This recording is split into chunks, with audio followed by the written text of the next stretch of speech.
Hello guys and welcome back to the channel. Please don't forget to subscribe, comment, like, and of course to share this video. A video of Mzamseleku's son Umpumelelo is doing its round there on TikTok, whereby he was dressed up in a wedding formal attire and had a lot of people speculating that he might have tied the knot to one of his many girlfriends, you guys. Now in the video, Mpumelelo is heard saying that he is indeed getting married.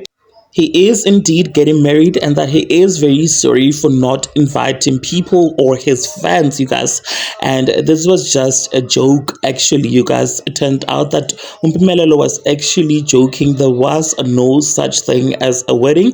However, Vyokazi's fans were fuming in the comment section, saying that he had posted that video to get Vyokazi's attention and get on her nerves because she wants nothing to do with him, you guys. Allegedly, Vyokazi has decided to leave his team Busaka Mpumelelo, you guys. So up next, I'm just gonna go ahead and insert that little clip.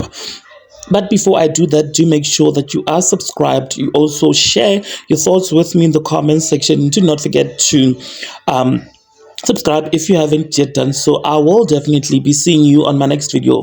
Thank you so much for actually clicking and deciding to watch this one. Hey, sithandwa zikaNkulunkulu. Sekuphinde kwenzeka iphutha lana nangamemeka. Ngiyaxolisa. Kodwa umuntu nje ngikhuluma nani. Njengowanibona na intanjana lana. Isiya busy lana. Hey, yazi madoda ngiyaxolisa kona. Hey. Yes. Mfethu ngiyacela ukuthi ngiyashada fast ngiyaxolisa ungabamemi. Ngiyabona nje Nceseni. Ngiyaxolisa kakhulu. Nceseni nje.